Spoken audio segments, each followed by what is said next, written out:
Ew, Pat! Ano bang nangyayari sa'yo? Ba't ganyan lang itsura mo? Bakit, babe? Anong problema? Anong problema? Tingnan mo nga yung sarili mo. Parang nababakbak na yung balat mo tapos parang nangingitim na. Para kang nilitsyon na hindi natapos. Tapos ang payat-payat mo na rin. Nasaan ang abs mo? Ang muscles mo? Tapos ano yan? Hindi ka ba naghihilamos? Ang dungis mo na. Diyos ko, daig mo pang bulok na pulubi sa daan. Grabe ka naman, Pat. Hindi ka na ba marunong maligo at magayos ng katawan? Babe, paano nga ako makakapag-ayos kung hanggang ngayon hindi pa ako magaling? Alam mo ba, hanggang ngayon, nilalagnat pa rin ako. Lalo pa ngang lumalala ang kalagayan ko eh. Pati pagpunta sa ospital hindi ko na magawa dahil hindi na talaga ako makalakad mag-isa. Baka naman pwede mo kong tulungan, babe. Pa-check up tayo. Naku, ano yun? Magpapaalaga ka sa akin? Grabe naman yan. Kaya nga kita pinatulan dahil sabi mo ituturing mo akong prinsesa. Pagsisilbihan mo ko. Tapos ngayon, ako pa talaga mag-aakay sa'yo papunta ron. Ako pa talaga. Kababae kong tao. Magbubuhat ako ng lalaki para lang magpunta sa ospital. Nakakahiya yun, Pat. Hindi mo na ako binigyan ng kahihiyan. Babe, kung hindi mo ako tutulungan, sino na lang magdadala sa akin sa ospital? Wala akong makontak sa mga tropa ko. Lahat sila ayaw na lumapit sa akin. At lalong hindi na rin ako makalapit sa mga magulang ko dahil tinaboy ko na sila. Lahat yun ginawa ko para sa'yo. Ikaw, wala ka man lang bang gagawin para sa akin, babe? Huwag mo na nga ako matawag-tawag na babe. Break na tayo, Patrick. Sorry pero aalis na ako. Salamat na lang sa mga pangako mo. Teka, sandali lang, babe. Bumalik ka rito. Babe! Taon 2005, Cebu. Pasado 6:00 na ng gabi nang lumabas si Mara mula sa trabaho. Bagong sahod siya ngayong araw. Sa una, masaya pa siya habang inaamoy ang malulutong na pera. Pero nang simulan niyang kwentahin ang mga gastusin, unti-unting napalitan ng pagkadismaya ang kanyang muka. Diaper, gatas, bayad sa kuryente, tubig at upa, utang sa Bombay, at isama mo pa ang utang sa tindahan ni Aling Beth. Isa-isang dumaan sa isip niya ang mga bayarin. Sa dami ng kailangang bayaran, 50 pesos na lamang ang matitira sa kanya mula sa minimum na sahod niya na provincial rate pa. Ang mas masaklap pa, marami pa siyang kailangang bayaran pero ubus na ang kanyang sweldo. Ang 50 pesos na natira ay kulang pang pamasahe niya para sa susunod na mga araw. Wala siyang pagpipilian. Matapos kwentahin ang mga gastusin, agad niyang itinabi ang pambayad sa Bombay. Alam kasi niyang kinabukasan ay dadaan yun at muli siyang uutang para may pamasahe papasok ng trabaho. Araw-araw, mahigit 1 oras ang biyahe niya papunta sa kanyang pinagtatrabahuhan, kung saan minimum lamang ang kanyang sahod. Araw-araw din, mahigit 100 ang nauubos niya sa pamasahe, sa jeep, sa motor at sa bus. Nadaanan niya ang tindahan ni Aling Beth, binayaran ang utang, tapos agad ding umutang ulit ng mga delata at noodles para sa kanyang sarili. Kumuha rin siya ng kaunting pagkain para sa kanyang anak. Bitbit ang kanyang pinamili, tinahak niya ang madilim at masikip na eskenita papunta sa bulok na apartment na kanyang inuuwian. Pero bago pa siya dumiretso sa bahay, umakyat muna siya sa itaas, sa bahay ng may-ari ng paupahan. Walang iba kundi si Mang Melchor. Mang Melchor, magandang gabi po. Oh, Mara. Abay, mukhang marami kang pinamili ngayon ah. Nako, pantawid gutom lang po ito lahat. Si Baby Jello lang po talagang may maayos na pagkain. Alam niyo naman po, kahit kailan, hindi pwedeng unahin ng sarili. Ay, siya nga pala, kukunin ko na po ulit si Baby Jello. Ay, sige, heto na siya. Kanina ang saya-saya niya eh. Dumalaw kasi rito si Carlo, kaya nagkaroon ng kalaro. Ha? Talaga po? nakabalik na pala siya. Kailan pa? Nung 1 linggo pa. Kaso nasa Palawan naman sila ngayon. Doon sila nagbakasyon ng pamilya niya. Alam mo naman yon, balikbayan. Kaya kung saan-saang pasyalan na naman yon maglilibot. Ay, oo nga po pala. Buti na lang napadaan siya rito. Sige po, baba na po kami ni Baby Jello. Sige, mag-iingat kayo. Tuwing papasok si Mara sa trabaho, kay Mang Melchor niya iniiwan ang anak. Mahigit 10 taon na siya sa apartment na yon, kaya sa dami ng kanyang nakakasalamuha, ito lang ang natutunan niyang pagkatiwalaan. Sa mundong kinagagalawan natin ngayon, mas mahirap ang magtiwala kesa sa magutom. Wait lang baby ha, maglilinis lang si Mami. Inilapag ni Mara si Baby Jello sa paboritong upuan nito at binigyan ng laruan. Mabilis siyang tumuloy sa lababo. Napuno na naman ito ng malalaking dumi mula sa sira nilang kisame. Sinimulan niyang linisin ang nanigas na putik, alikabok at mga itim-itim na hindi niya na inaalam kung ano. Madalas may kasama pang tain ng daga at kung ano-anong insekto. Kinagabihan, matapos patulugin si Baby Jello, naupo si Mara sa kanyang higaan. Tumitig siya sa kanyang lumang cellphone na may keypad pa. Ilang minuto lamang nakahanda na siyang gawin ang bagay na ayaw niyang ginagawa. Kaya lamang wala na siyang ibang magawa. Dinayal niya ang numero ng dating asawang si Patrick. Ilan taon na silang hiwalay. Ang sustento na lang ang nagdidikit sa kanilang dalawa at kahit yon parang kinakayod pa niya mula sa isang hukay. Pagkatapos siyang buntisin ay iniwan siya ng lalaki dahil lang sa nakatagpo ito ng mas maganda, mas sariwa at mas kaakit-akit. Pero hindi lamang siya ang naging biktima. Hindi lamang siya ang iniwang buntis ni Patrick. Sa kasalukuyan, 3 silang sinusustentuhan ng lalaki, 3 babae, 3 batang iniwan, 3 buhay na isinakripisyo kapalit ng makamundong pagnanasa. Kaya hindi madali ang bawat tawag, hindi laging sigurado kung may sustento bang darating. Hindi niya alam kung kakailanganin ba niyang makiusap, makipag-away o magmakaawa. Pero sa pagkakataong ito, hindi na yun ang mahalaga. Ang importante lang, may makakain ang kanyang anak. Hello, Patrick? Oh, kumusta na? Eto, kulang na naman yung sahod ko. Ang dami kasing bayaran tapos naubos na rin yung gatas ni Baby Jello. Wala na rin siyang gamit. Hindi ko na nga siya palaging napapaliguan kasi hindi na ako makabili kahit sabon. Nakakahiya na rin sa kapitbahay. Sila na halos ang nagpapakain sa kanya. Ngayon nga, sumahod ako pero hindi ko mabili lahat ng kailangan niya. Baka naman pwede ka magpadala ulit kung may extra ka dyan. Baka next week pa, pero 500 lang ha. Kakapadala ko lang dun sa isa ko pang anak Ano? 500 lang? Bakit? May reklamo ka?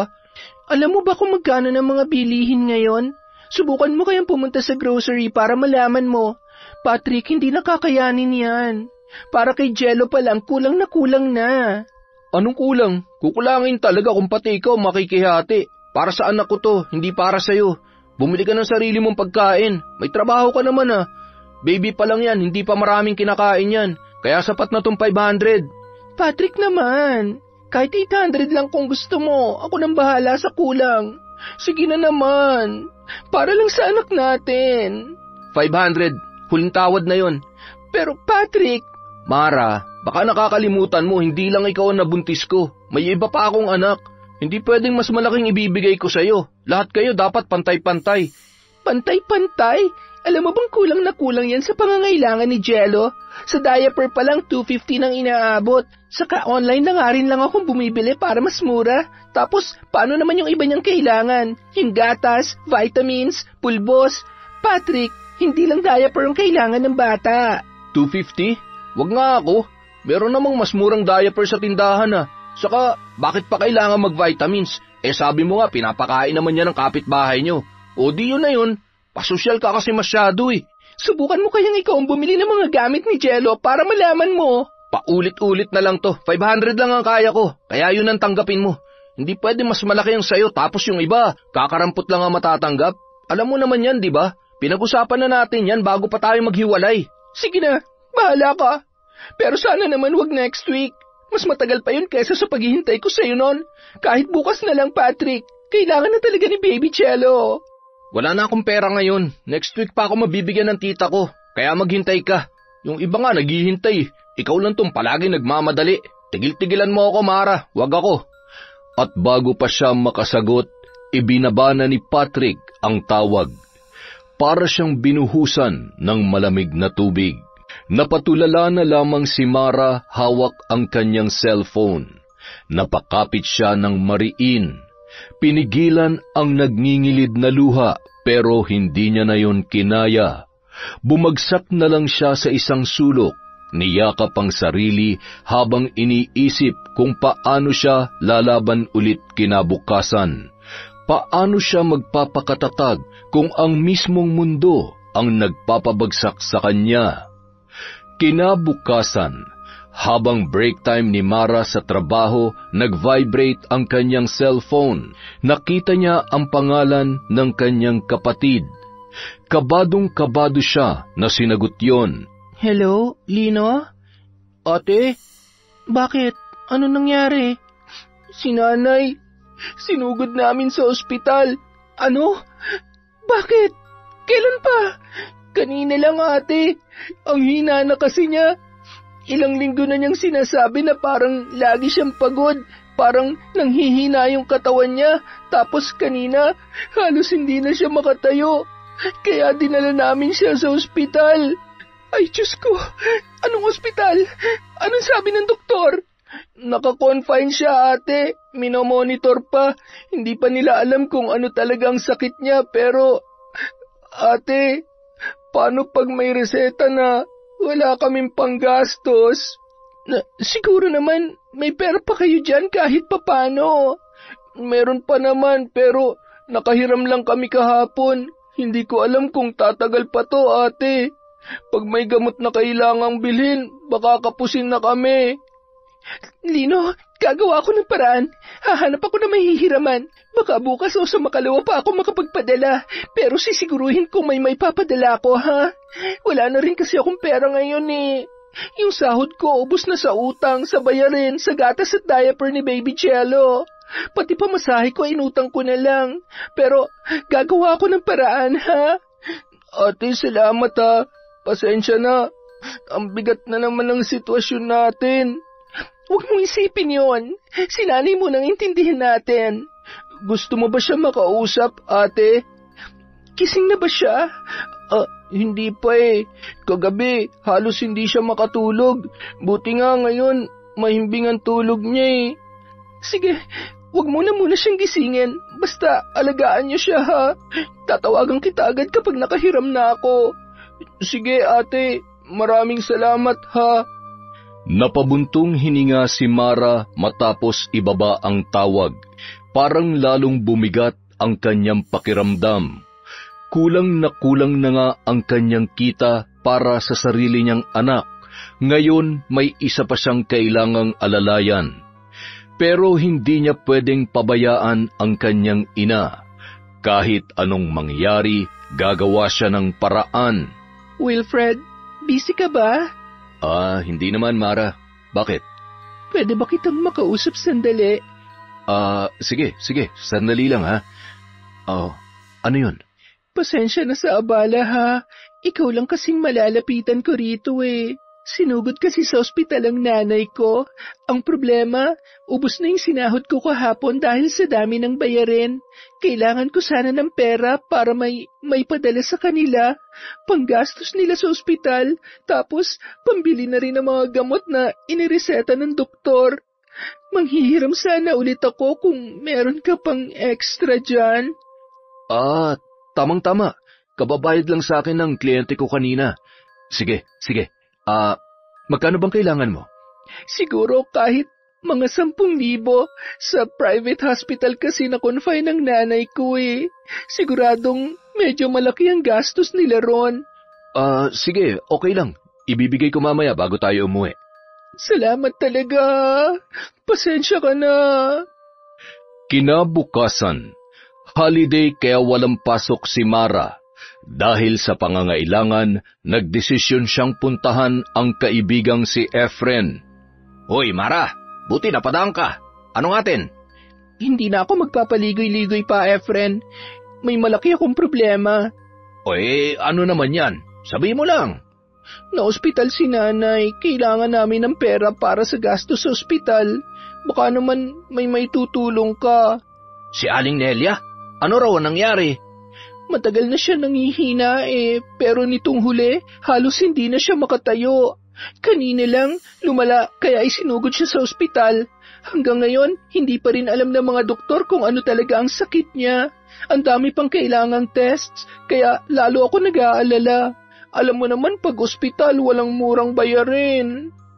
Sigurado yan. Sige Mara, may 3,000 ako rito. Pasensya ka na ha, yan lang ang kaya ko ngayon eh. Naku, okay na yan. Sobrang laking tulong nito. Hindi mo alam kung gaano ako nagpapasalamat, Efren. Wala yun. Kung may sobra pa sana ako, dadagdagan ko pa yan eh. Alam mo, Mara, may pinagdadaanan din kami ngayon. Yung pinsan kong si Melvin, may sakit din eh. Pero hindi pangkaraniwang sakit. Ha? Bakit? Anong ibig mong sabihin? Sa tingin namin, binabarang siya. Binabarang? Sigurado ba kayo? Si Melvin kasi, alam mo naman yun, babaero. Iniwan yun na buntis niyang babae sa Sikihor. Tapos pagbalik niya rito, bigla na lang nang hina, hindi na makatayo. May mga sugat sa katawan, tapos tuwing gabi, may lumalabas na mga insekto mula sa sugat niya. Hindi makapagsalita, panay lang ang iyak at daing. Dinala namin kung saan-saan ospital pero walang makapagpaliwanag sa sakit niya eh. Paano kayo nakakasigurong barang ngayon? Bago siya tuloy ang hindi makapagsalita, inamin niya sa amin, yung babaeng nabuntis niya mula sa pamilya ng mga mambabarang. Hindi niya yung sineryoso, kaya ngayon, nagdurusa siya. At ang mas malala pa, hindi niya maalala ang pangalan ng babae. Hindi namin alam kung paano lalapitan ng pamilya nila para humingi ng tawad. Diyos ko, nasaan siya ngayon? Nandun sa taas, sa kwarto. Gusto mo ba makita? Sige nga. Sumunod si Mara kay Efren papaakyat. Pagbukas ng pinto, napatras siya sa kanyang nakita. Halos hindi na mukhang tao ang itsura ni Melvin. Ang balat niya ay tila natutuklap at mula sa mga sugat ay may maliliit na butas na naglalabas ng malapot na nana. Umaalingasaw ang amoy ng nabubulok na laman. Masangsang at nanunuot sa ilong. Sa gilid ng kama, may mga bangaw na nagkukumpulan. Napaatras si Mara, agad na bumaba at pinipigilang masuka. Diyos ko, Efren, grabe naman yon. Anong iniisip niyong gawin ngayon? May ipinatawag kaming albularyo. Bukas pa siya darating. Sana may magawa pa siya. Dahil kung hindi, ewan ko na lang kung anong mangyayari kay Melvin. Hindi ko na siya matitigan ng matagal eh. Parang hindi na siya tao, Mara. Dasal lang, Efren. Wala pang kasamaan ng nanalo sa kabutihan. Ay, sana nga. Ito na pala yung hinihiram mo.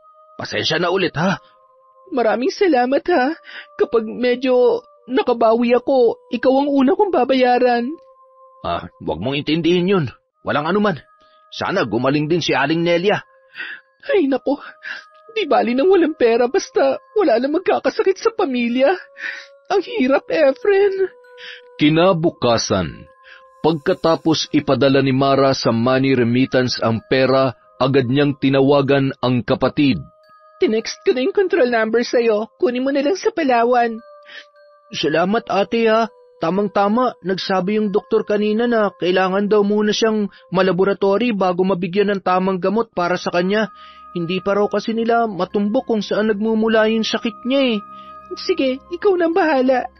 Alam ko medyo kukulangin pa yan pero sana makatulong na rin kahit papano. Magkano pala yung ipinadala mo ate? 13,000 yon. Nakautang ako ng 10,000 sa katrabaho ko tapos nakahiram din ako ng 3,000 kay Efren. Pasensya na ha, yan lang talaga ang kinaya eh. Okay lang ate, malaking tulong na rin to para kay nanay. Salamat talaga ha. Si Patrick, nagbigay na ba sa'yo? Nako, huwag mo nang asahan ng lalaking yon. Makahanap lang talaga ako ng maganda-gandang trabaho. Hindi na ako lalapit sa kanya kahit kailan. Sige ate, papasok na ulit ako sa ospital. Titingnan ko na si nanay. Sige. Mamayang gabi baka tumawag ulit ako. Pakausap ako sa kanya. Salamat ate ha. Pauwi na dapat si Mara ng hapong yun, pero habang naghihintay ng bus, may nahagip ang kanyang paningin sa di kalayuan. Si Patrick, may kasamang ibang babae at kasalukuyang pumapasok sa isang fast food restaurant. Parang may kung anong sumiklab mula sa kanyang loob. Hindi niya alam kung bakit, pero bigla siyang nanginig sa galit. Napilitan siyang sundan ang dalawa. Tahimik niyang pinagmasdan ang bawat galaw nila. Ilang saglit lang nagpaalam ang babae, tila pupunta yon sa CR. Yun na ang pagkakataon na kanyang hinihintay. Pagkuway, mabilis na lumapit si Mara. Hoy Patrick! Oh, Mara, anong ginagawa mo rito? Dapat ako nagtatanong yan sa'yo. Anong ginagawa mo rito? At kanino yung shoulder bag sa lamesa mo? May babae ka na naman bang kinakalantare? Ha? Wala ah. Mag-isa lang ako rito. Di ko nga alam kung kanino yung bag eh. Saka, ipapasa ko sana sa guard kung may maghahanap. Hay naku Patrick, alam mo, sinungaling ka pa rin hanggang ngayon. Nakita kita, okay? Kasama mo yung babae. Pumasok kayo rito ng sabay. At ngayon nagawa mo pang humirit ng palusot. Ang kapal talaga ng mukha mo. Nakita mo naman pala eh. Ba't nagtatanong ka pa? At saka, bakit mo ba ako sinusundan? Tapos na tayo, Mara. Tapos na. Wala ka nang pakialam kung sino makasama ko. Tatay ka pa rin ang anak ko, Patrick. Oh, ayan na naman tayo eh. Tsaka akala ko ba wala kang pera? Di ba sabi mo sa akin next week ka pa makakapagpadala? Pero ngayon, kayang-kaya mo palang makipag-date. Hindi naman siguro yung babae mandilibre sa'yo. Sigurado akong ikaw ang gagastos. Tama ako, di ba? Ano bang problema mo, ha? Tapos na tayo. Di pa ba malinaw yun? Magpapadala ako sa'yo next week 500. Yun lang. Walang dagdag, walang bawas. At para sa kaalaman mo, Mara, ganun din ang sustento ko sa iba kong babae. Hindi naman sila nagre-reklamo. Ikaw lang tong puro reklamo dyan. At pinagmamalaki mo pa yan? Ilang babae na ba, Patrick? Ha? Ilang beses ka pa magpapakalat ng lahi mo bago ka makonsensya? Nakakahiya ka? Akala mo siguro ang astig mo, no? Pero ang totoo, isa kang basurang lalaki na walang ibang alam kundi iwanan ang mga responsibilidad mo. Mara, hindi lang ikaw may pangangailangan sa buhay. Hindi lang sa'yo umiikot ang mundo. Kaya huwag kang umasta na parang ikaw lang ang may karapatang humingi. Kahit gaano pa kalit ang 500 sa'yo, at least may binibigay. Hindi kita tinakbuhan. Hindi kita itinakwil. Saan ka makakakita ng lalaking kaya magbigay ng sustento sa 3 babae buwan-buwan ng sabay-sabay? At proud ka pa talaga dyan, ha? Wisit ka? Ang babaw ng prinsipyo mo sa buhay? Alam mo bang 500 lang ang binibigay mo para sa buong buwan? Para sa bata? Alam mo ba kung magkano ang gatas, ang diaper, ang pagkain? Hindi mo iniisip kung paano siya mabubuhay sa limos mong yan? Wala akong ibang maibibigay, okay? Kung ayaw mo, di wag. Wala akong pake kung saan mo kukunin ang panggastos mo. Huwag kang mag-inarte rito, Mara. At huwag na huwag mong gamitin ang bata para perahan ako. Hindi kita pinaperahan, kago. Anak mo yon. Hindi lang yung laruan na iiwan mo lang kung kailan mo gusto. May responsibilidad ka. Alam mo, Mara, kung wala ka rin lang matinong sasabihin, umalis ka na lang. Huwag mo ako ipahiya sa kasama ko rito. At kung hindi ka aalis, wala kang makukuha sa akin kahit 5 duling. Mamili ka. Walang hiya ka. Ang kapal talaga ng mukha mo. Alam mo, tandaan mo to. May araw din ng karma sa'yo. Di wow. Sige, hintayin ko yan. Ngayon, pwede ka na bang umalis? Kung ayaw mo mawala ng sustento. Hindi na nakasagot pa si Mara. Nanginginig ang buo niyang katawan, hindi sa takot kundi sa pinaghalong galit at sakit. Pinilit niyang pigilan ang kanyang pagluha, pero paglabas niya ng restaurant, hindi na niya napigilan ang pagbagsak noon. Sa gilid ng kalsada sa harap ng paradahan ng bus, pinunasan niya ang kanyang pisngi gamit ang punit na panyo.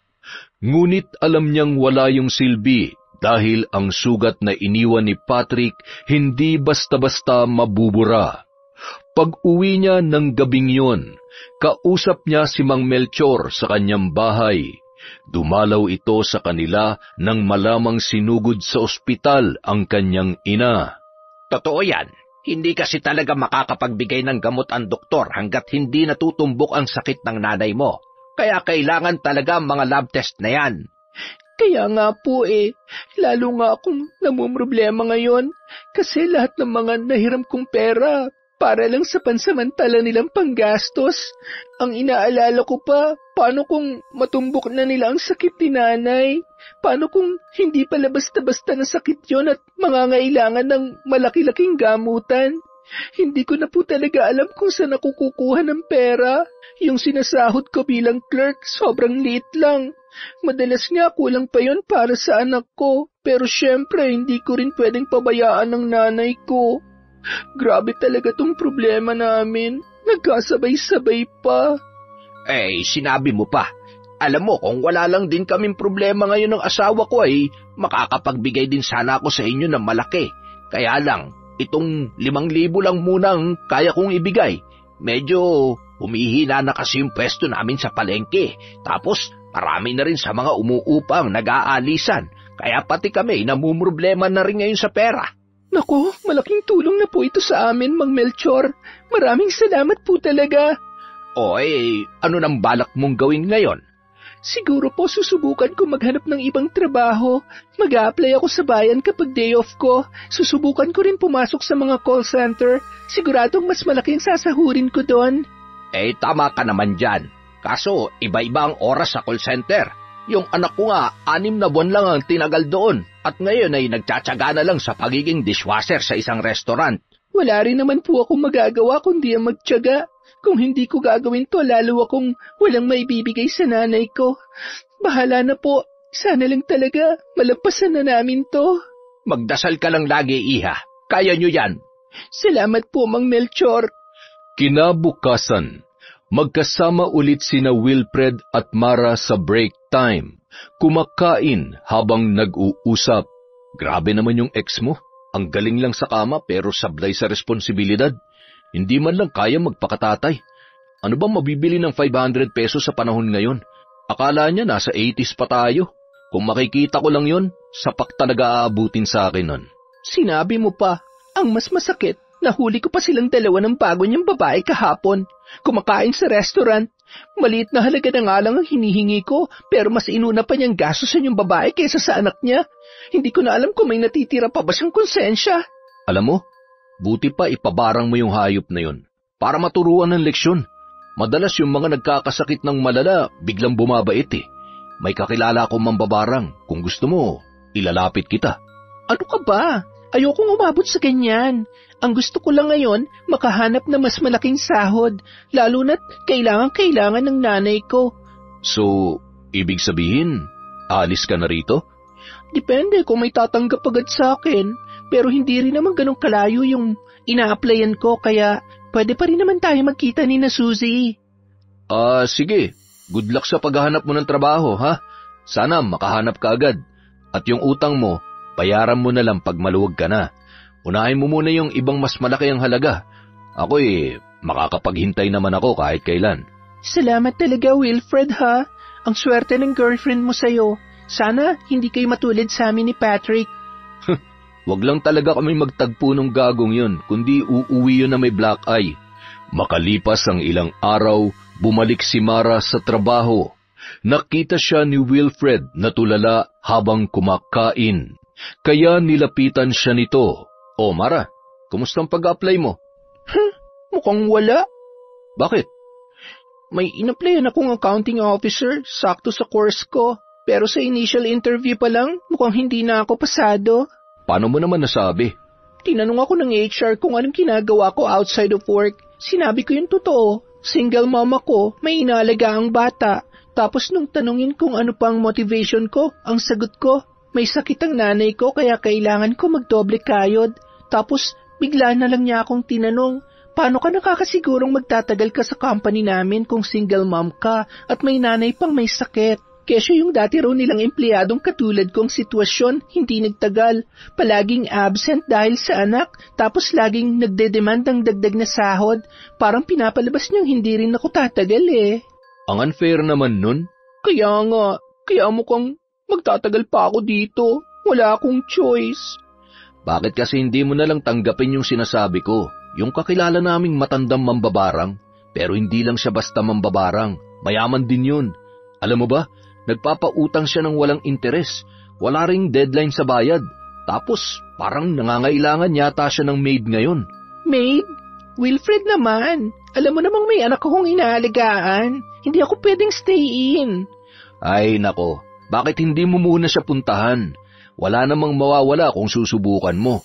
Sobrang bait nun, promise. Baka pwede mo pang pakiusapan na work from home. O baka may iba siyang trabaho na maibigay sa'yo.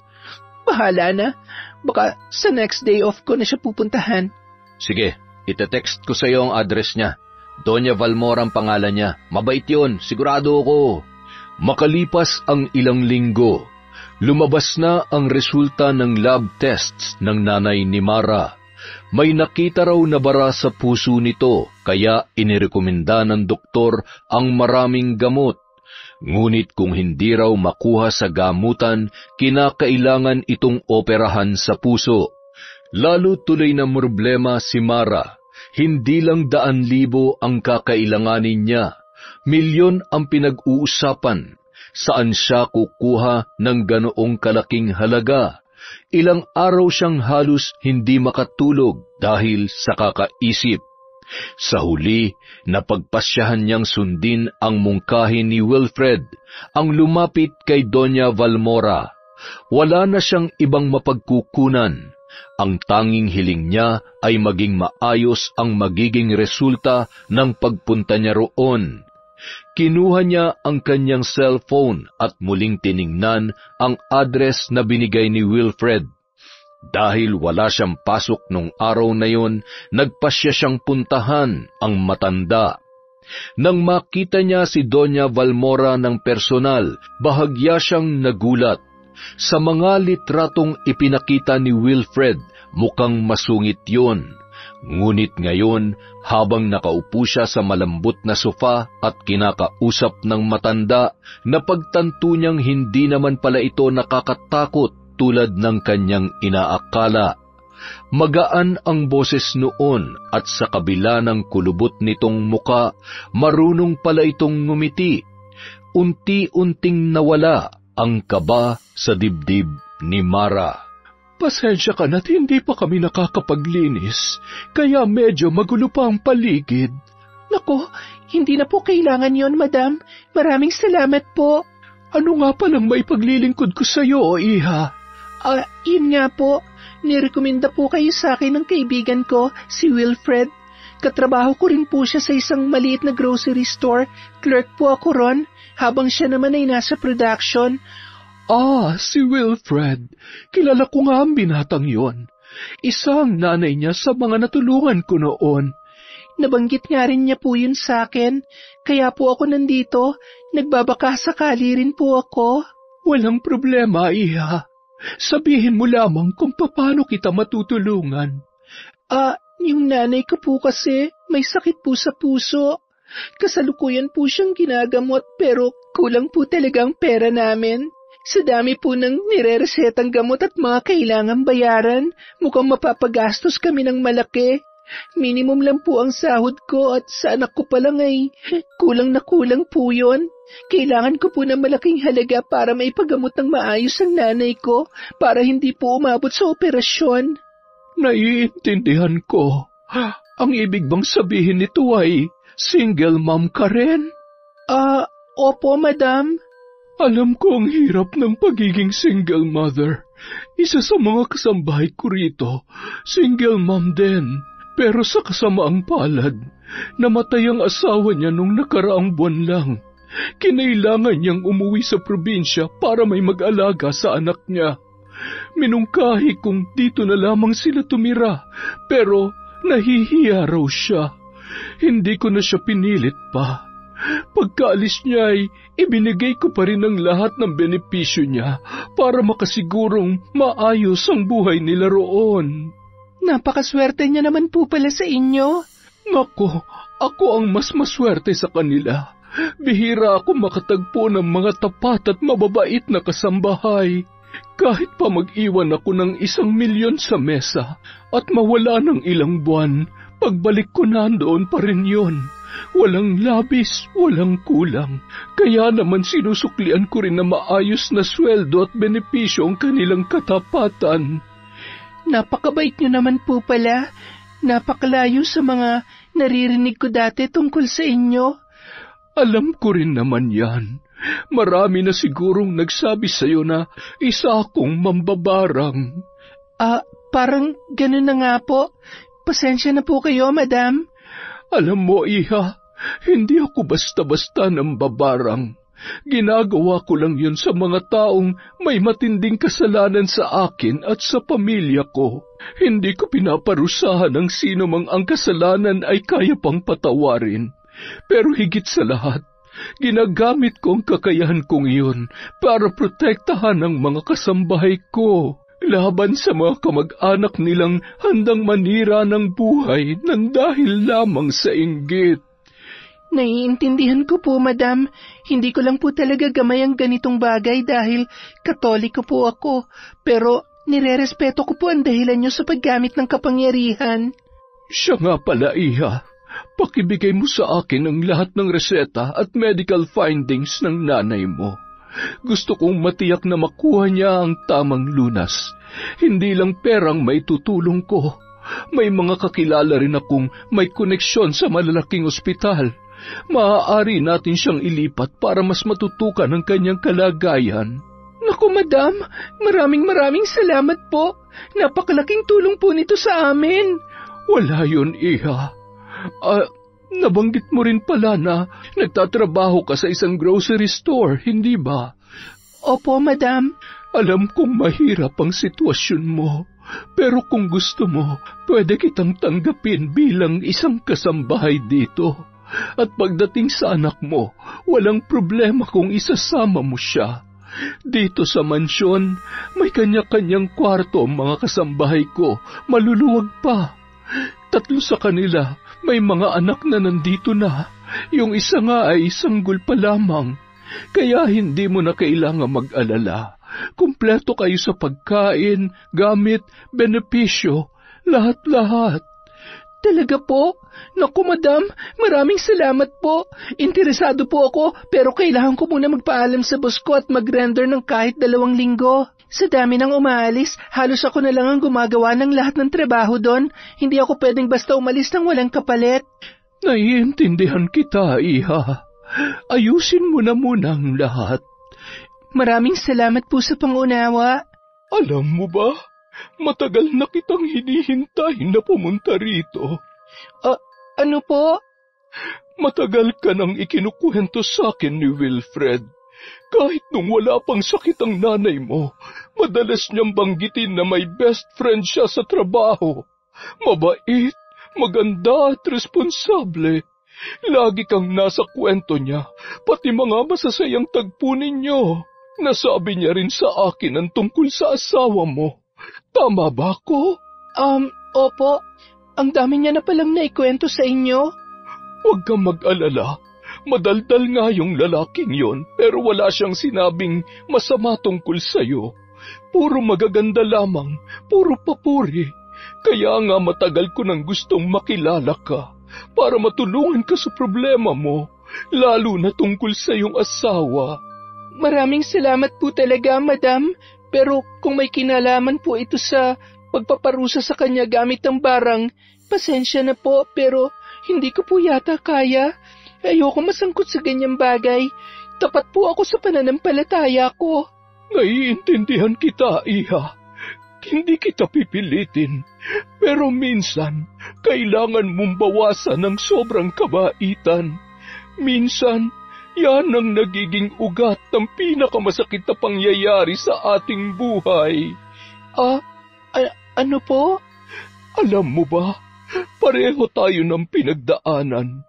Iniwan din ako ng asawa ko matapos niya akong mabuntis. Ang masakit, namatay ang anak ko pagkapanganak ko pa lamang. Samantalang siya, nakita ko may sarili ng pamilya. Masaya. Noong una gusto ko siyang barangin. Gusto kong pahirapan siya hanggang sa mamatay. Pero naisip ko, hindi sapat ang paghihiganti. Mas matamis ang tagumpay. Kaya imbes na siraan siya, pinili kong buuin ang sarili ko. Nagsikap ako hanggang sa narating ko ang lahat ng meron ako ngayon. Ito na ang pinakamalutong na sampal sa kanya. Ilang beses siyang bumalik pero hindi ko na siya tinanggap. Ngunit kahit ganoon, hindi ko pa rin siya makalimutan. Sa kabila ng lahat ng galit ko, may mga gabing bumabalik sa isip ko yung masasayang ala-ala namin. Dahil siya ang una at huling lalaking minahal ko. Ikaw ba? Siya rin ba ang unang naging laman ng puso mo? Natutuwa po akong marinig ang kwento niyo, madam, lalo na ang bahagi kung paano kayo bumangon. Tama lang po ang ginawa niyo. Imbis na gumanti, pinili niyong patunayan na kaya niyo maging mas matagumpay. Pero hindi po siyang unang lalaking minahal ko. Siya lang ang unang nakabuntis sa akin. Mabuti kung ganon. Sige, Iha. Balikan mo ko kapag buo na ang desisyon mong magtrabaho rito. Alam mo naman, welcome na welcome ka sa mansion ko. Salamat po ulit, madam. Tinatanggap ko po ang alok ninyo. Kailangan ko lang pong ayusin ang pagpapaalam sa opisina. Pagkatapos noon, dito na ako magsisilbi. Maganda yan. Ingat ka sa pag-uwi, Iha. Ayokong mag-isip ka ng masama sa akin pero nakikita ko na muli kang iiyak. At dahil pa rin sa lalaking yon. Ha? Ano po? Bukod sa pambabarang, minsan ay nakakakita rin ako ng mangyayari sa hinaharap. Kaya gusto kong ihanda mo ang sarili mo. Sa loob ng 24 oras, muli kang paiiyakin ng lalaking yon. Salamat po sa paalala, madam. Tatagan mo lamang ang loob mo, Iha. Sige po, mauna na po ako. Salamat po ulit sa lahat. Paglabas ni Mara sa mansyon, hindi niya mapigilan na bumigat ang pakiramdam. Ang sinabi ni Lola Valmora ay patuloy na gumugulo sa kanyang isipan. Paiiyakin na naman siya ni Patrick. Kung tutuusin, hindi na yon bago sa kanya. Wala ngang linggo o buwan na hindi siya nito pinapaiyak. Bumuntong hininga na lamang ang dalaga, pilit na iwinaksi ang kanyang kaba. Pero sa kanyang kaloob-looban, alam niyang may mangyayaring mas malala. Makalipas ang 2 linggo. O papano? Last day mo na pala dito ngayon.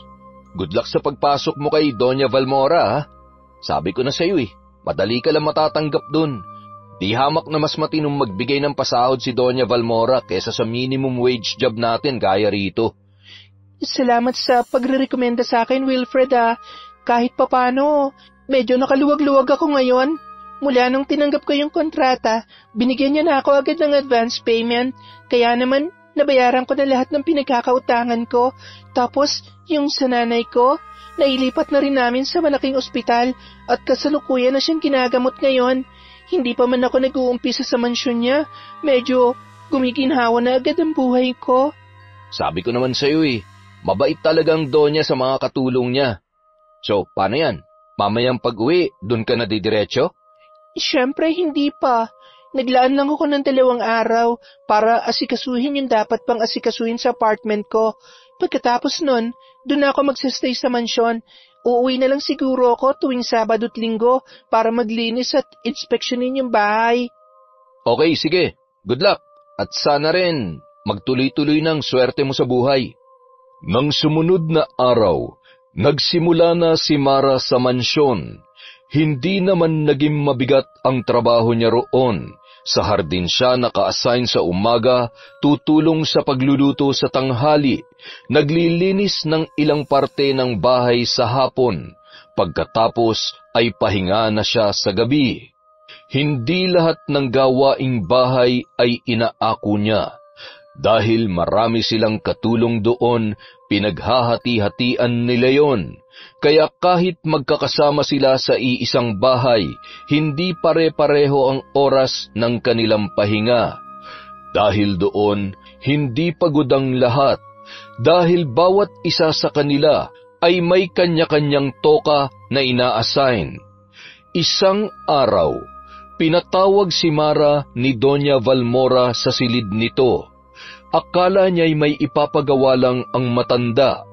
Baka ipapalinis ang kwarto o may iuutos na bagong gawain. Ngunit pagpasok niya roon, siya ay natigilan. Sa ibabaw ng lamesa, merong lumang larawan. Isang babae at isang lalaking pamilyar sa kanya ang muka. Si Patrick. Napalunok si Mara. Madam, magandang hapon po. Pinapatawag niyo raw po ako. Narito ka na pala, Iha. Halika rito. Madam, yung nasa picture, si Patrick po ba yon? Magkakilala po kayo? Ay, ang babaeng kasama niya sa larawan ay apo ko, at ang asawa mo si Patrick, siya ang dahilan kung bakit patay na ang aking apo ngayon. Akala ko wala siyang naging ibang babae noon. Ibig sabihin? Kaya malaki ang galit ko sa kanya. Galit na galit ako. Matagal na pala kayong magkakilala? Naging nobya niya rin po ang apo ninyo? Hindi lang siya basta namatay, Mara. Pinatay siya. Pinatay siya ni Patrick? Paano po? Nagpakamatay ang apo ko dahil sa kanya. Dahil sa pananakit at panloloko niya. Huli na nang malaman kong inaabuso pala niya ang aking apo. Hindi lamang sa panloloko. Madalas niya itong pagbuhatan ng kamay, ipahiya, gawing katawa-tawa. Pero kahit ganoon, mahal na mahal pa rin siya ng aking apo. Sobrang mahal. At yun ang nag-udyok sa kanya para kitilin ang sarili niyang buhay. Akala ko po si Patrick ang pumatay sa kanya. Dahil kay Patrick, kaya namatay ang aking apo. Siya ang dahilan ng pagkamatay ng apo ko. Kaya parang siya na rin ang pumatay doon. Pasensya na po, madam. Hindi ko po inaasahan. Hindi ako humihingi ng awa. Gusto ko lang malaman mo ang totoo. Kaya pala ang sama ng tingin niyo sa kanya noon pa lang. Ang mga katulad ni Patrick, hindi dapat hinahayaan. Gusto ko siyang paghigantihan, isumpa, pero may isang bagay na pumipigil sa akin. Bakit po? Dahil alam niyang gagantihan ko siya at pinaghandaan niya ako. Mayroon siyang proteksyon. Isang anting-anting na nagbabantay sa kanya. Anting-anting? Kaya pala hindi niya hinuhubad yung kwintas na yon. Kahit noon pa, kahit naliligo siya, hindi niya talaga yun inaalis. Matagal ko nang gustong pagbayarin ang Patrick na yon. Pero hanggat suot niya ang proteksyong yon, hindi siya tatablan ng kahit na anong sumpa. Hindi lang pala akong sinaktan niya. Pati po pala kayo. Pati ang apo ninyo. Ikaw, Iha, kaya mo bang tiisin ang lahat ng ginawa niya sa'yo? Papayag ka na lang bang patuloy siyang mabuhay ng masaya habang tayo ay nagturusa? Hindi mo ba naiisip? Sa tingin mo, hindi ka rin nagkakasala kung hinahayaan mong gumawa ng masama ang isang tao kung may pagkakataon ka namang pigilan yon. Ano pong ibig niyong sabihin? Alam kong tapat ka sa iyong relihiyon, kaya huwag kang mag-alala. Hindi kita hahayaang gumawa ng masama sa sarili mong mga kamay. Lumipas ang isang iglap ng katahimikan at malamig na simoy ng hangin. Bago bumigkas muli ang matanda, At nang marinig ni Mara ang sinabi nito, unti-unting nanlaki ang kanyang mga mata, para siyang natuyuan ng dugo. Nang sumunod na araw, may kumatok sa pinto ni Patrick. Napakunot noo yun, wala naman siyang inaasahang bisita. Pagbukas niya, ay gulat siyang napatigil. Mara, anong ginagawa mo rito? Wala. Nangungumusta lang. Anong nangungumusta? Imposible. Ano na naman to? Mangungulit ka na naman kung kailan ako magpapadala, no? Sinabi ko na sa iyong linggo, bukas pa darating ang pera ko. Hindi ka ba makapaghintay? Grabe ka naman. Nangungumusta lang talaga ako. Saka huwag ka mag-alala. Hindi na ako hihingi ng sustento sa'yo. Pwede mo nang itigil ang pagpapadala. Hindi ako magagalit.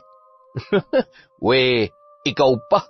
Sa lahat ng naging babae ko, ikaw ang pinakareklamador. Kaya nga hindi na kita pinagtsatsagaan eh. Seryoso ako, Patrick. Hindi na ako galit. At wala na rin akong balak makihati sa mga sinusustentohan mo. Teka, anong trip mo ngayon? Gusto ko lang makapag-usap tayo ng maayos. Yung totoong closure. Pagkatapos nito, hindi na kita guguluhin. Huling beses na to. Sana mapagbigyan mo ako. Hoy, sure ka ha? Baka pagpasok mo rito, bigla mo akong saktan. Sigurado kang hindi ka mananakit? Gawain mo yun eh. Hindi ko yun gagawin, Patrick. Pangako. Oo, sige. Halika, tuloy ka.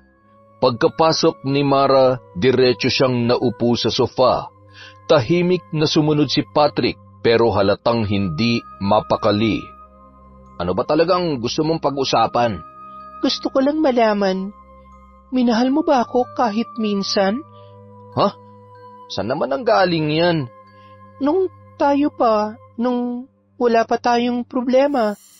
Sa tingin mo, mabubuntis ba kita kung hindi? Salamat, Patrick, ha.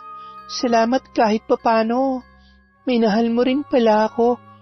Teka lang, ang weird mo ngayon ah. Ano ba nakain mo? O nakainom ka ba?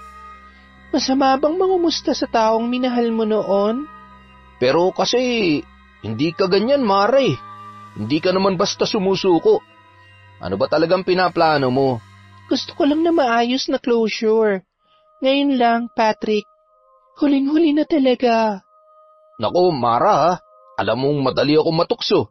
Alam mo na. Alam kong hindi mo na ako mahal, pero pagbigyan mo na ako. Isang beses lang. Sinabi nang wag mo akong tuksuhin eh. Alam mo namang kahinaan ko yan. Sige na, please. Kung gusto mo, pangungutang na lang ako ng 500 para lang maibigay ko yung sustento mo. Wag mo lang ituloy ito, Mara. Ano bang mas masarap, Patrick? Pera o ang haplos ng isang taong nagmamahal? Putya naman, Mara, oh. At tuluyan na ngang bumigay si Patrick. Bumagsak ang katawan nila sa sofa at sa susunod na mga minuto, nalublob na siya sa sarap ng tukso. Ngunit si Mara, hindi sa lalaki nakatuon ang atensyon. Habang lunod na lunod si Patrick sa pagnanasang kanyang nararamdaman, dahan-dahang kinalas ni Mara ang kwintas na nakasabit sa leeg nito. Mahigpit ang kapit noon sa kadena pero hindi nagmadali ang dalaga. Dapat walang kahit anong maramdaman si Patrick. Hinayaan niyang tuluyan siyang paglaruan ng lalaki, ngunit sa bawat paggalaw, pinupuntirya niya ang kawit ng kwintas. Kailangang makuha niya yon. At sa isang iglap lamang, sa isang mabilis na kalabit, isang swabing hatak, nahugot yon ni Mara. Mabilis niyang itinago sa bulsa ang kwintas bago ipinagpatuloy ang kanyang ginagawa.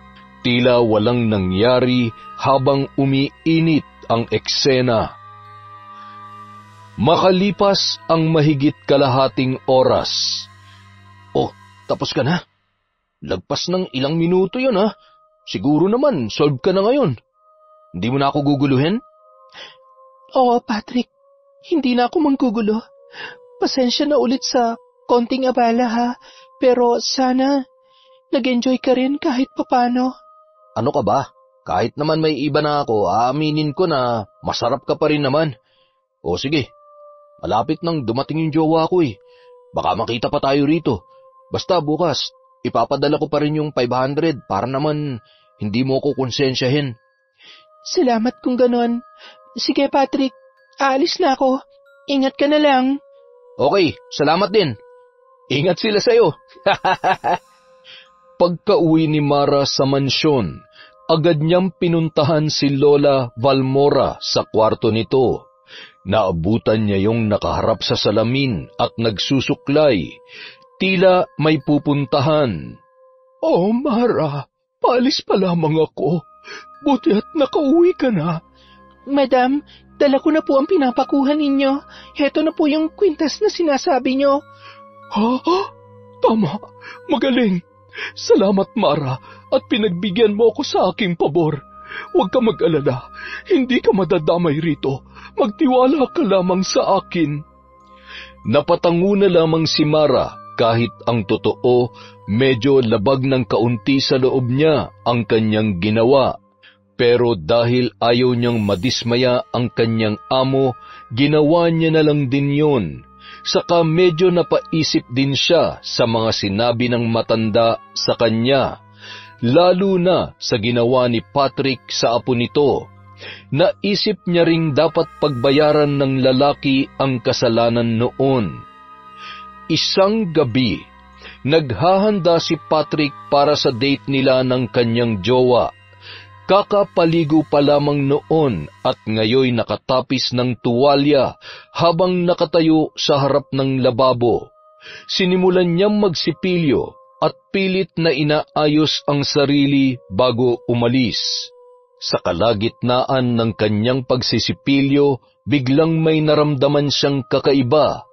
Isang matigas na bagay ang bumagsak sa lababo, kasabay ng mahina ngunit matinis na tunog ng pagtama nito sa porselana. Napakunot ang kanyang noo, dahan-dahan niyang dinampot ang nalaglag at nanlaki ang kanyang mga mata. Isang ngipin na may kaunting dugo. Napaatras si Patrick at biglang nakaramdam ng kaba. Mabilis niyang ibinuka ang kanyang bibig sa harap ng salamin at doon niya nakita ang kakilakilabot na katotohanan. Isang puwang ang naiwan sa pagitan ng kanyang mga ngipin. Nalaglag yon mula sa kanyang bibig. Napakapit siya sa lababo, hinahabol ang kanyang hininga. Nanginginig niyang kinapa ang iba niya pang mga ngipin. Desperadong sinisigurong hindi na yon mauulit. Pero nang matamaan ng daliri niya ang isa pang ngipin ay bigla yung kumalas mula sa kanyang gilagid. Hindi lang isa, kundi 3. Sunod-sunod na nahulog sa lababo ang kanyang mga ngipin, parang mga butong nabubulok at nalalagas sa isang bangkay. Sumilip siya sa salamin at halos hindi na niya makilala ang kanyang sarili. Sira-sira na ang kanyang ngipin. May mga bungi sa harap at tuwing ibinubuka niya ang kanyang bibig para yung bangkay na naglalantad ng kabulukan. Nasukol siya ng matinding takot. Nanginginig niyang kinuha ang kanyang cellphone at agad na nagsabi sa kanyang girlfriend na hindi siya matutuloy sa gabing yon dahil bigla siyang nagkasakit. Hindi niya kayang sabihin ang totoo. Hindi niya kayang makita siya ng sinuman sa ganoong sitwasyon. Noong gabing yon, hindi nakatulog ang lalaki. Nanginginig siyang nakatulala sa salamin. Pinagmamasdan ng sarili niyang nagiging isang bagay na hindi niya maipaliwanag. Isang araw, dumalaw ang babae sa bahay ni Patrick. Halatang may tampuyon sa muka habang nakatayo sa may pintuan. Ay nako, nagtatampo na ako sa iyo, ha? Bakit bigla ka nalang umatras? Akala ko ba mahal mo ako? Mahal naman talaga kita eh. Kaya lang, bigla akong nagkasakit. Kahit kapayin mo pa. Oo nga, no? Parang ang taas ng lagnat mo. Sabi ko sa'yo, baby, may sakit talaga ako. Hindi ako nagdadahilan. Pero sabi mo kasi kagabi nagpibihis ka na. Kaya natural lang na umasa ako. Hindi mo ba agad naramdaman yan nung nagbibihis ka pa lang? Hindi nga eh. Habang nagsisipilyo ako, may nangyari. Tapos, ilang minuto lang, bigla na akong nilagnat. Kaya hindi ko kinayang lumabas. Bakit? Ano ba nangyari kagabi? Eto, Hala, ano yan? Ba't ganyan ang ngipin mo? Paano nangyari yan? Ewan ko nga, bigla na lang silang nalaglag habang nagsisipilyo ako kagabi. Sa tingin mo ba, makakalabas pa ako ng bahay kung ganitong itsura ko? Tapos bigla pa akong nilagnat. Kaya magpapahinga muna ako ha. Cancel muna natin lahat ng lakad natin. Hindi ko talaga kaya. Sobrang sama ng pakiramdam ko. Hindi ko alam kung bakit. Bakit hindi ka magpatingin sa doktor? Siguro bukas. So, sa makalawa, kapag kaya ko nang bumangon, gusto mo, samahan mo ko? Nako, ano naman ang gagawin ko? Akayin ka papunta ron? Nako, makakasira sa imahe ko yan bilang magandang dilag. Dapat nga akong inaakay at inilalakad mo. Hay, sige, magpagaling ka na lang muna dyan. Tawagan mo na lang ako kapag okay ka na, ha? Ay, sige, babe. Salamat na lang, ha? Nang mga sumunod na araw, hindi pa rin bumuti ang lagay ni Patrick. Mataas pa rin ang kanyang lagnat at ngayon may panibagong pagbabago sa kanyang katawan. Naninilaw na ang kanyang balat. Halos ayaw niya nang bumangon. Ramdam na ramdam niya ang panghihina sa kanyang bawat paggalaw. Pero napilitan siyang tumayo nang tawagin siya ng kalikasan. Pilit na kinaladkad ang sarili patungo sa banyo. Mabigat ang kanyang bawat hakbang. Pagkatapos niyang gumamit ng kubeta, lumapit siya sa lababo para maghugas ng kamay. Doon niya naramdaman ang isang bagay na nagpatayo na naman ng kanyang balahibo. May gumagapang sa loob ng kanyang bibig. Napakapit siya sa lababo at biglang kinabahan. Dahan-dahan niyang binuka ang kanyang bunganga at doon niya nakita ang isang maliit na bagay na gumagapang papalabas mula sa butas ng kanyang gilagid. Isang mangitim-ngitim na uod. Namilog ang kanyang mga mata. Mabilis niyang hinablot ang uod gamit ang nanginginig na daliri at itinapon yon sa lababo. Hingal na hingal siyang napatingin sa salamin, pero bago pa siya makarecover, may sumunod na isa pang uod, gumagapang palabas mula sa mismong laman ng kanyang gilagid. May sumunod pang isa at isa pa, hanggang sa 5 na ang nakuha niya mula sa loob ng kanyang bibig. Nangangatog siyang napaatras, pilit pinipigil ang suka na nagpupumilit lumabas mula sa kanyang lalamunan. Pakiramdam niya parang may kung anong bagay na nabubulok sa loob ng kanyang katawan. Unti-unting kinakain ng mga nilalang na hindi niya maipaliwanag. Ayaw niya nang lumingon sa salamin. Ayaw niya nang makita ang sarili niya sa ganoong anyo. Dahan-dahan siyang nagbalik sa kwarto at muling humiga. Pilit na pinapakiramdaman ang kanyang sarili. Wala na siyang nararamdamang gumagapang ulit sa loob ng kanyang bibig, pero hindi yun nagpapakalma sa kanya. Alam niyang hindi na ito normal. Napaisip siya kung ano ba talaga ang nangyayari sa kanya. Nang sumunod na pagdalaw ng kanyang girlfriend, nagulat ito sa kanyang kalagayan. Nandidiri na rin yon sa kanya. Ew! Pat, ano ba nangyayari sa'yo? Ba't ganyan ang itsura mo? Bakit, babe? Ano ba ang problema? Anong problema? Tingnan mo nga yung sarili mo. Parang nagbabakbak na yung balat mo tapos parang nangingitim. Para kang nilitsyon na hindi natapos. Tapos ang payat-payat mo na rin. Nasaan ang abs mo? Ang muscles mo? Tapos ano yan? Hindi ka na ba naghihilamos? Sobrang dungis mo na. Ay, Diyos ko. Daig mo pang bulok na pulubi sa daan. Grabe ka naman, Pat. Hindi ka na ba marunong maligo at mag-ayos ng katawan? Babe, paano nga ako makakapag-ayos kung hanggang ngayon hindi pa ako magaling? Alam mo bang hanggang ngayon nilalagnat pa rin ako. Lalo pang lumalala ang kalagayan ko eh. Pati pagpunta sa ospital hindi ko na magawa dahil hindi na talaga ako makalakad mag-isa. Baka naman pwede mo akong tulungan, babe. Pa-check up tayo.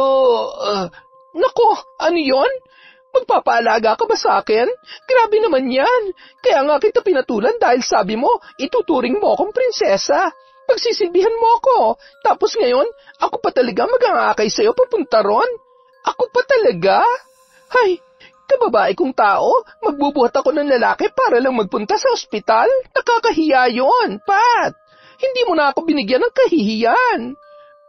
Babe, kung hindi mo ako tutulungan, sino na lang ang magdadala sa akin doon?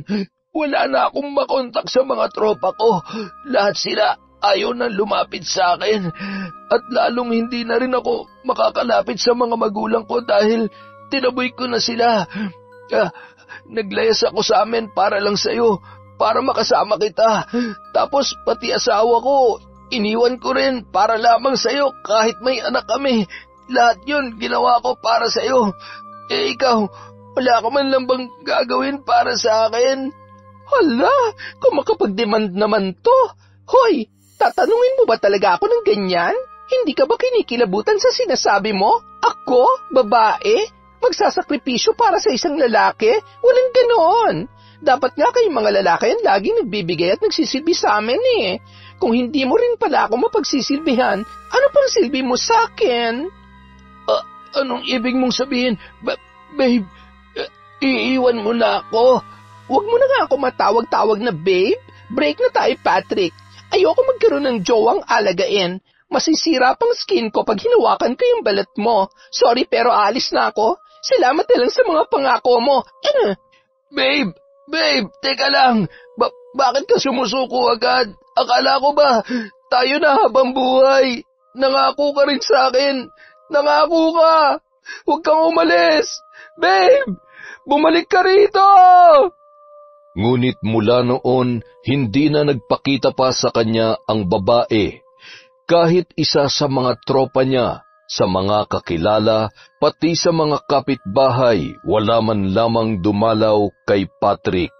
Patuloy nang nangingitim at tila naaagnas ang kanyang balat.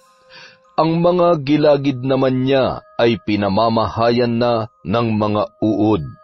Habang ang mga sugat nilalabasan na ng mga insekto, nagsimula na rin siyang mangamoy, parang isang bulok na hayop na sumasalot sa paligid. Hindi nagtagal, kumalat na rin sa iba pa niyang kakilala ang nangyari sa kanya. Ang bilis pumutok ng balita. Umabot sa puntong pati ang ibang babaeng sinusustentuhan niya ng 500 ay kumalas na rin sa kanya. Sila na mismo ang lumayo kay Patrick. Mas pipiliin pa raw nila ngayon na maggutom ang kanilang mga anak kesa mahawahan ng salot na sakit ni Patrick. Awang-awa ang lalaki sa kanyang sarili. Mayroon pa kaya siyang malalapitan para maresolba ang kanyang problema? Isang gabi, tapos na si Mara sa lahat ng gawain sa mansyon. Ngayon, nakaupo siya sa gilid ng kama habang pinapatulog si Baby Jello sa crib nito. Mas madali na ngayong patulugin ang bata. Malamig ang kwarto dahil sa aircon. Maluwag ang espasyo at hindi ito nauubusan ng pagkain. Bihira na rin yung umiyak. Tahimik ang paligid. Ang tanging maririnig ay mahinang tunog ng orasan. hanggang sa tumunog ang cellphone ni Mara. Si Patrick, nag-aalangan siyang sagutin yon. Matagal na silang walang komunikasyon, pero sa huli ay pinindot pa rin niya para sagutin. Hello? Mara, Patrick, bakit ka napatawag? Mara, pwede ka bang dumaan sa bahay kahit saglit lang? Ano? Bakit? Ano nangyayari sa'yo? Please, Mara, kahit sandali lang. Alam kong may closure na tayo, pero sana pagbigyan mo ako kahit ngayon lang. Bukas na lang siguro. Gabi na kasi eh. Wala na magbabantay kay Baby Jello. Sige, bukas na lang. Salamat, Mara. Pagkababa niya ng tawag, nanatili siyang nakatitig sa screen ng cellphone. Mayroong bumabagabag sa kanya. Hindi normal ang boses ni Patrick. May kung anong nagbago doon. Hanggang sa isang bagay ang biglang sumagi sa kanyang isipan. Hindi kaya sinimulan na siyang parusahan ni Lola Valmora? Kinabukasan, siniguro niyang wala ang matanda bago siya gumalaw. Palihim niyang tinungo ang kwarto nito. Sinilip ang paligid at nang makumpirmang walang tao, binuksan niya ang aparador. Eksaktong alam niya kung saan ilalapat ang kanyang kamay. May secret door sa loob ng aparador. Alam niya yon dahil minsan na yung ipinakita sa kanya ng matanda. Siya lang ang pinagkatiwalaan nito na malaman ang tungkol sa aparador. Dahan-dahan siyang pumasok. Madilim doon. Mabangong usok ng insenso ang sumalubong sa kanya. Sa loob, may isang lamesang puno ng kung ano-anong gamit pang ritual. May nakapaligid na mga kandilang pula at itim, mga dahon, halaman at kung ano-anong kakaibang kasangkapan. Sa itaas ng lamesa, may altar na puno ng mga lumang aklat na kulay itim at pula. Pero ang talagang nagpahinto sa kanya ay ang isang garapon na nasa gitna ng lamesa. Dahan-dahan niya yung nilapitan. Sa loob noon, nagkakagulo ang dose-dose ng uod at insekto. Lahat ay gumagapang, nanginginain, pinupunit ang bagay na nasa loob ng garapon. Isang litrato ni Patrick. Napaatras ang dalaga, nanginginig ang mga kamay. Tama ang kanyang hinala. Sinimulan na nga ni Lola Valmora ang paghihiganti nito kay Patrick. At kung anuman ang ginagawa niya, alam niyang hindi lang basta sakit ang mararanasan ng lalaki. Kahit natatakot, hindi niya napigilan ang kanyang sarili. Kailangan niyang makita si Patrick. Kailangan niyang malaman kung ano na ang nangyayari doon. Pagbukas pa lamang ng pinto, umalingasaw na agad ang nabubulok na amoy. Parang may ilang taong mga basura na nakulong doon. Kaya hindi niya maiwasan na mapatakip ng ilong. At nang masilayan niya si Patrick, halos mapasigaw siya sa gulat at kilabot. Parang bangkay na ito na humihinga pa. Ang mga mata ni Patrick halos lumubog na. Ang mga buto niya ay litaw na rin sa kanyang balat. At ang mga sugat ay lalo pang lumalaki. May mga uod at insekto pang gumagapang sa ilong, bibig at tainga ng lalaki. Patrick, ano nangyayari sa'yo? Mara, salamat sa pagdalaw. Bakit ganito? Ano to nangyari sa'yo? Hindi ba ikaw rin naman ang may gawa nito? Anong ako? Ngayon, alam ko na, kaya mo lang pala ako inakit noon para makuha mo yung kwintas na proteksyon ko. para tablan ako ng barang. Yun talaga ang totoong plano mo noon, hindi ba? Ha? Patrick? Ngayong nakuha mo na ang gusto mo, may pag-asa pa bang mapatawad mo ako? Pero Patrick, hindi akong gumawa nito sa'yo. Hirap na ako, Mara. Sobra na itong parusang natatanggap ko. Sobrang bagsak na ako. Maawa ka naman sa akin. Kung gusto mo, ipakulong mo na lamang ako. Isusuko ko na lang ang sarili ko sa mga pulis. Ayoko na ng ganito. Ayoko mamatay dito, Mara. Parang awa mo na. Patrick, hindi akong gumawa nito sa'yo. Si Lola Valmora. Lola Valmora? Kilala mo siya, di ba? Pati na ang apo niya na nagpakamatay dahil sa'yo. Kaya kanya pinagigantihan dahil gusto niyang mabigyan ng hustisya ang ginawa mo sa apo niya. Ang dami mo na naperwisyo, Patrick. Kaya huwag ka na magtaka kung bakit ka pinarurusahan ng ganito. May pag-asa pa bang mapatawad mo ko, Mara? Gusto ko pang mabuhay. Tulungan mo naman ako. Parang awa mo na. Patrick, kung ako lang ang masusunod, kaya ko namang magpatawad eh. Gusto ko lang makita na seryoso kang magbabago. Hindi ko na sana to pinaabot sa ganito. Pero hindi eh. Hindi ka lang sa akin nagkasala. Pati na rin sa ibang tao. Lalong-lalo na sa apo ni Lola Valmora. Kung tutuusin, mas matindi yung ginawa mo sa kanya. Pinatay mo siya. Nagpakamatay siya dahil sa labis na pagkabigo sa'yo. May namatay na tao dahil sa'yo, Patrick. Alam mo ba yon? Pwede mo ba akong tulungan makiusap sa kanya? Ihingi mo ako ng tawad kay Lola Valmora. Susubukan ko siyang kausapin pero wala akong may papangako. Hindi ko hawak ang desisyon niya. Nasa kanya pa rin kung anong gusto niyang gawin sa'yo. Pasensya ka na, Patrick. Malaking tulong na yon, Mara. Maraming salamat. Isang araw, nagkaroon ng pagkakataon si Mara na makausap ng sarilinan si Lola Valmora. Magkasama sila sa hardin habang napapalibutan ng mababango at mayayabong na mga halaman at bulaklak. Ano ang pag-uusapan natin, Iha? Tungkol po kay Patrick. Patrick? Anong meron sa kanya, Mara? Bakit nabanggit mo ang lalaking yon? Nakausap ko po kasi si Patrick. Malala na palang kalagayan niya. Parang hindi na siya tao. Dapat lamang yun sa kanya. Hindi dapat kinaawaan ng isang katulad niya.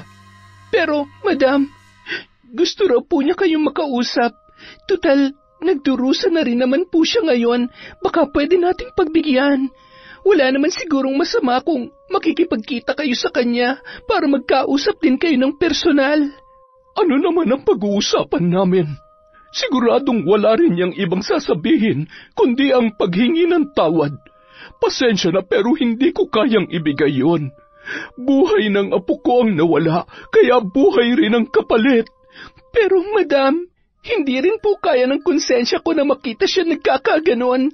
Kahit na hindi akong gumawa ng pambabarang sa kanya, isa pa rin ako sa mga tumulong sa inyo para magawa yon. May partisipasyon pa rin po ako at bilang isang Katoliko, hindi ko kaya mabuhay kung alam kong naging kasangkapan din ako para manakit ng isang tao gamit ang itim na kapangyarihan. Hindi po yun kaya ng konsensya ko, Madam. Dahil sa ginawa ko, parang wala na rin akong pinagkaiba sa kanya. Nagkakasala na rin ako.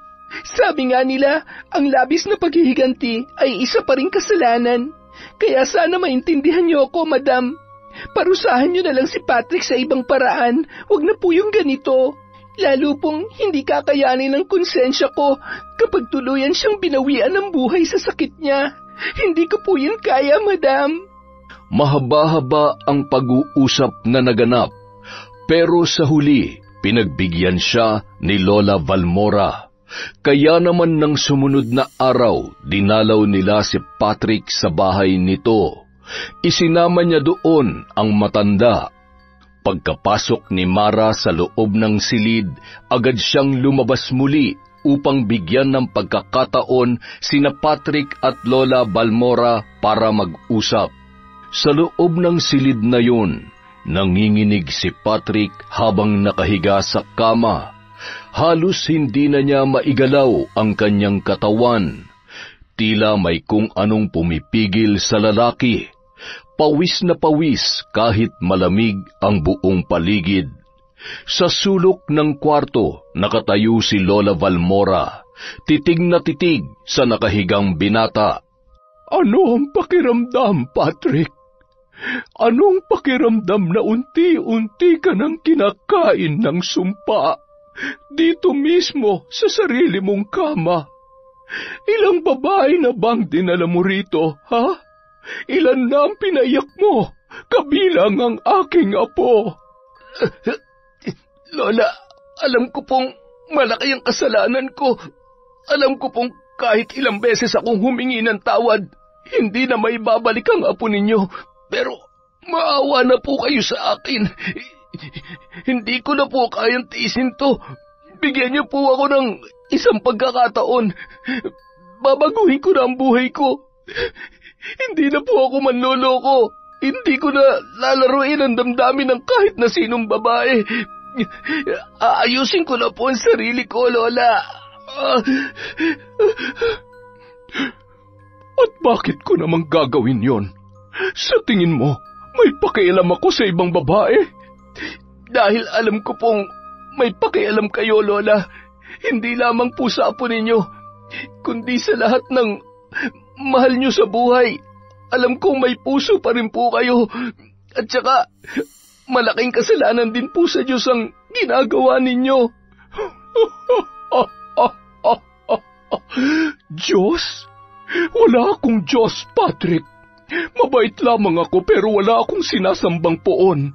Hindi ko kinakailangan lumuhod sa kahit anong altar para marating ang kinalalagyan ko ngayon. Isa akong mambabarang. Ako ang gumagawa ng sarili kong kapalaran. Hindi ako natatakot sa impyerno dahil ang mga tulad mong mapanlinlang at walang hiya ang dapat matupok sa apoy. Lola, kahit hindi po kayo takot sa impyerno, paano po ang mga taong nasa paligid ninyo? Kakayanin niyo bang madamay sila sa ginagawa ninyo? Tulad na lang ni Mara. Hindi niyo naman ako mapaparusahan ng ganito kung hindi niya kayo tinulungang manakaw yung kwintas ko. Alam kong hindi niya ito ginusto pero sa bandang huli, nadungisan na rin ang mga kamay niya dahil sa paghihiganti niyo sa akin. Kaya ito po ang tanong ko, kaya ba ng konsensya niyo na madamay siya? Kakayanin niyo bang siya rin ay mahulog sa impyerno dahil sa inyo? Huwag mo nga akong pinagsasalitaan ng ganyan. Wala kang karapatan na pangaralan ako. Lola, napakabait po ni Mara. Sa lahat po ng nakilala ko, siya lang ang nakita kong pinakamabait at maunawain. Kahit kailan, hindi niya deserve ang ganitong kasalanan. Kung hindi niyo po ako kayang patawarin, sana, kahit para lang sa kanya, linisin niyo na ang sumpa sa akin. Parang awa niyo na, Lola. Nagmamakaawa po ako. At biglang nanahimik ang buong paligid. Matagal na hindi nakapagsalita si Lola Balmora. Nakayuko ito hindi dahil sa awa kay Patrick, kundi dahil sa sinabi nito tungkol kay Mara. Alam niyang relihiyoso ang dalaga. Alam niyang kahit anong gawin nito, hinding-hindi niya kayang mabuhay na may dalang kasalanan sa kanyang puso. Alam niya rin na sa kabila ng lahat, hindi ito dapat madamay sa puot na bumabalot sa kanya sa loob ng maraming taon. Napalunok ng laway ang matanda, napasandal sa dingding, at sa unang pagkakataon, ang mambabarang na hindi natatakot sa impyerno ay nakaramdam ng pag-aalinlangan sa sarili niyang ginawa. At sa puntong yon, isang mabigat na desisyon ang kanyang sinimulan. Makalipas ang 1 taon. Magkano po itong leche flan? 80 lang to, boss. Ito pong ube. 100 na lang yan. Sige, pabili ng 2 sa bawat isa. Naku, maraming salamat po, boss. Balik kayo, ha? Noong araw na yon, naisipang dumalaw ni Mara kay Patrick. Naabutan niya ito sa harap ng bahay, abala sa pagtitinda ng leche flan, ube at iba pang kakanin. Lahat ay gawa mismo ng lalaki. Matapos gumaling sa sumpang ibinigay ni Lola Valmora, nagsikap si Patrick na itayong muli ang kanyang sarili. Nag-aral ito ng culinary at nagtayo ng maliit na negosyo. Ngayon, mas malaki na ang pwesto niya sa tapat ng kanyang bahay. At halata sa dami ng mamimili na malakas ang kanyang kita. Ngunit hindi na ito katulad ng dati. Ang dati niyang gwapong muka ay may malalalim ng peklat at bahagyang magaspang na ang balat. Putol na rin ang isa nitong paa. Dahil dito, wala nang ibang babae ang nagkakagusto sa kanya.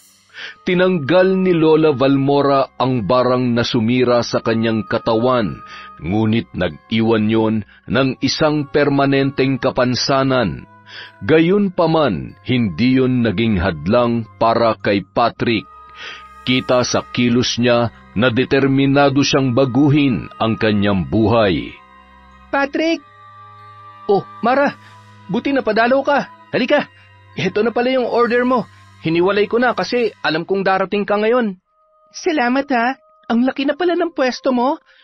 Oo nga sa totoo lang, inaayos ko na rin yung mga permit at dokumento. Sa susunod na buwan, lilipat na ako sa mall. Sa SM Cebu, magkakaroon na ako ng sariling pwesto doon. Wow, ang galing naman. Sigurado mas madami ang customer doon. Dahil to sa'yo. Salamat, Mara. Kung hindi mo kinumbinsi si Lola Valmora, malamang hindi niya binawi yung sumpa. Baka wala na rin ako ngayon. Hindi naman siya nagsisisi sa desisyon niya, lalo na ngayong nakita niya ang pagbabago mo. Masaya rin siya para sa'yo, Patrick. Nga pala, Mara. Heto, 10,000. Ha? Para saan to? Sustento ko kay Baby Jello. Malaki nang kinikita ko, kaya gusto kong maibalik yung suporta ko sa anak natin. Kahit wala na tayo, sana hayaan mo akong gampanan ng pagiging tatay sa kanya. Ano ka ba naman? Walang problema yon. Salamat, Patrick ha. Kahit medyo umaangat ka na sa buhay, hindi mo pa rin kinakalimutan si Jello. Huwag ka mag-alala, hindi ko siya ipagdadamot sa'yo. Kapag may oras ka, pwede kang dumalaw sa kanya. Salamat, Mara. Ngayon, wala na akong ibang gustong gawin kundi ang tama. Hayaan mong makabawi ako sa inyo, lalo na kay Baby Jello. Ituloy mo lang yan, Patrick. Malayo pang mararating mo. Pero higit sa lahat, sana huwag mong kalimutan ng Diyos. Kahit wala kang kailangan, manalangin ka pa rin sa Kanya. Magpasalamat. Siyang naging sandigan ko sa lahat ng pagsubok. Sana, bukod kay Jello, alalahanin mo rin siya. Oo naman. Ako pa ba? Nagtawanan ang dalawa. Nang mga sandaling yun, alam nilang pareho na sa kabila ng lahat ng nangyari, natagpuan na nila ang kapayapaan. Yon, maraming salamat po sa paghihintay at sa walang sawang pagsuporta sa kwentong Enteng. Pasensya na po kayo, nag-outing po si Enteng, nag-camping si Enteng nung weekend. So kaya wala po muna tayong shoutout. Pero sa susunod na upload natin, lahat ng may request ng shoutout, isa-shoutout ni Enteng. Siguro mga 335 po kayo. Again, maraming salamat po ulit mula sa kwentong Enteng.